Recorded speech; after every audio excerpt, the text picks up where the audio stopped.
My name is Clayton Row, and I was the founder of the Committee on Psychoanalysis in 1980 with the National Federation of Societies for Clinical Social Work, Right. and until 1990 we became independent. Now, in between, there was other people who assumed the chair of the committee, the National Membership Committee. Rosemary Gaeta, and I was chairman of the National Committee on Psychoanalysis when it was part of the Federation for 1 year, 1989 to 1990. Then I negotiated the independence and became the president of the National Membership Committee, the first president, Yes, from right. 1990 to 1992. I'm Marcia Weinberg, and I was president from 2005 to 2007. I'm Judy Ann Kaplan, and I was president from 2003 to 2005. I'm Bill Meyer, and I was president from 1999 to 2001. I'm Penny Rosen, and I was president from 2013 till 2015. The committee that I formed, really was an effort to survive and to put ourselves in a parity position and to make sure that all of the institutes that were employing as students were giving them equal kinds of rights to supervise and also to teach. And be training It analysts. was a mess in 1980, and doing the Biondo bill, I just didn't want to lose out the fact that, you know, we can talk very much, I think, nicely about the American Association of Psychoanalysis and Clinical Social Work, but we started off as a survival node. We were a nodal point in trying to help clinical social workers survive. Yes. And I don't mean just clinical social workers practicing psychoanalysis, I'm talking about clinical social workers practicing anything. And so in 1971, let me give a little background because I really think it's beautiful to talk about American Association of Psychoanalysis and Clinical Social Work, you know, as something that helps people now and makes a difference in their lives now. But we were talking about being ravaged, if I may say so, by psychology and by medicine. 1971, the Biondo bill in New York State came out with it was a psychology bill that all clinical social workers and anybody else who was walking around, including pastoral counselors, would be supervised, totally supervised by psychologists. And so we were, as clinical social workers, being drained of our life force. We filled the institutes with trainees. And as I said before, we did not have any kind of parity as teachers or any kind of parity as being supervisors. We were just there, fodder for these institutes. And I got in a lot of trouble when I came out with this little survey claiming and pointing out that the New York Freudian Society was the worst offender. And I happened to be a member of that. So I was reprimanded, but that doesn't matter. I'm just saying, trying to get to the kinds of things that we started off with. We were devastated. We were in a pit kind of position, and it was because of the starting of this little committee in the Federation. By the way, the Federation started out of survival, the National Federation of Societies for Clinical Social Work, because our own profession was downing us, didn't want us to practice psychotherapy, much less psychology, much less psychiatry. But out of the Federation started 1980, this little committee, an ad hoc committee on psychoanalysis, which grew in 5 years, 1980, changed its 1985, changed its name to the National Membership Committee on Psychoanalysis. And that was we wanted to open it up to actual memberships of clinical social workers in state societies around the country. We did that. And in 1990, and as Marcia knows, we put on our conferences, 2 conferences in Philadelphia, made money. And in 1990, we became independent.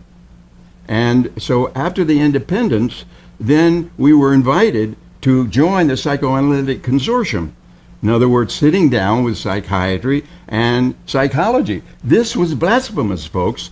I mean, no other clinical social work organizations have ever been invited to sit down with psychology, Division 39, and American Psychiatric Association. You find it in the history book. No, I don't see it. And we weren't Americans- invited, you know. We were excluded. We were eventually Original. invited Oh. into the Psychoanalytic Consortium to sit on. We formed it, the Psychoanalytic Consortium. We sat on the board. We were intimate in speaking, formation, and really the development of the Psychoanalytic Consortium. And that was, I can give you the date, that was in 1997.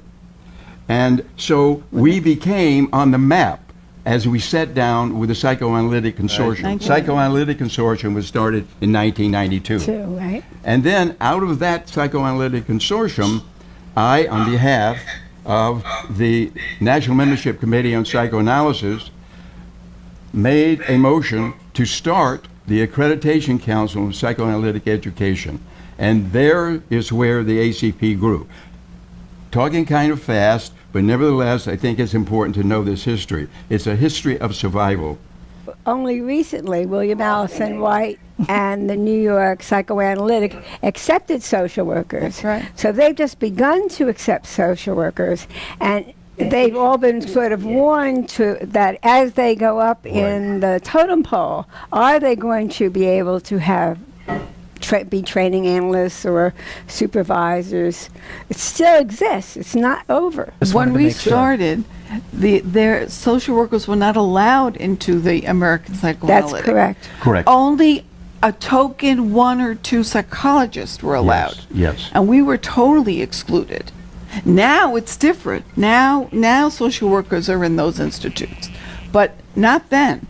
Was it the education process? Was I think the it had to history of do. social work? I think it had to do with both the feeling that we did not have as much education as they.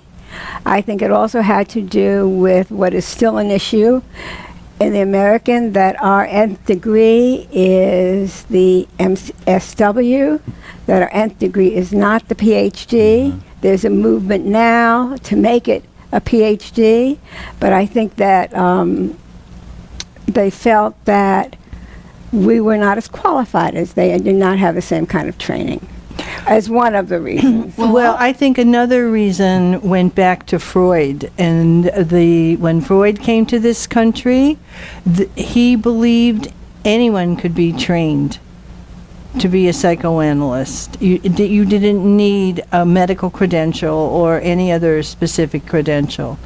And the American physicians said no, only physicians could be trained in psychoanalysis.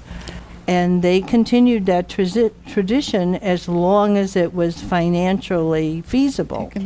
And But and then also only Theodore Reich, who was in the American, who did not have a degree, actually broke and started his own institute, which was NPAP. Well, he was one of 3. The other 2 Karen were the Horney. Postgraduate Center for Mental Health, and the other one was William Allison White.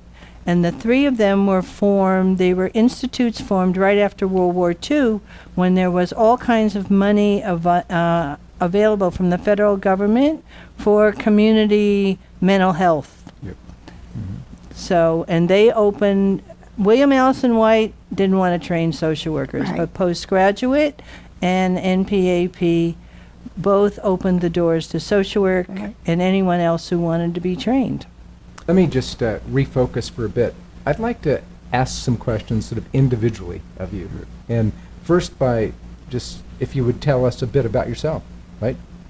Who you are, what term you served as president, and what your challenges were during your term as presidency. And if you would start, and then we just kind of maybe go around and... Maybe according to the years. Okay. Well, I was Johnny One Note. I can tell you, I'm not a good still. president. I was focused and honed in on one thing, and that was survival, and get something started for all of these beautiful minds to take over, and with great kind of appreciation. But I was able to kind of see that the future of social workers, clinical social workers, was dire, and I didn't like it. I really felt the prejudice against clinical social workers. When I graduated from Hunter College way back, I won't say, but the psychiatrist who gave this speech got up in front of all the clinical social workers. He was the one who was giving the, well, whatever the speech was for the graduation speech. And the first thing he said out of his mouth was, you have to know your place when you treat people. The first thing you do not do is deal with transferences. You are not to think about a person's unconscious. You're not to think about it. And he said this in many different forms throughout his whole paper, that we were less than, no matter how much training we got, we were less than the psychiatrist. Their domain was really to deal with the unconscious and deal with what the real kind of guts of a person's personality is, not social workers. I almost walked out of the meeting and forgot my certificate, but nevertheless my degree. So that started me on the whole kind of thing. And then when I went through training, then just to tell you about myself, the prejudice was there, and became a board member. But as I said to you earlier, in 1975 and 1980, those surveys showed that there was a tremendous inequity. So for me, it was just the idea of an inequity that had to be just, had to be So taken what care did of. you do then as president to begin addressing these issues of survival and inequity? What were your Well, objectives? I started the committee. I never thought of myself as president. Okay. I He's started the com- father of psychoanalysis Right. for clinical social work. I right? did found that Right. committee. In 1985, I got the passage of the National Federation of the name National Membership Committee on Psychoanalysis, and we then could take in members and dues from around the country from clinical social work members of state societies of clinical social work around the country. He was the chair of the committee for psychoanalysis, which was part of the National Federation of Societies for Clinical Social Work. And as chair of that committee, he put on 3 great conferences.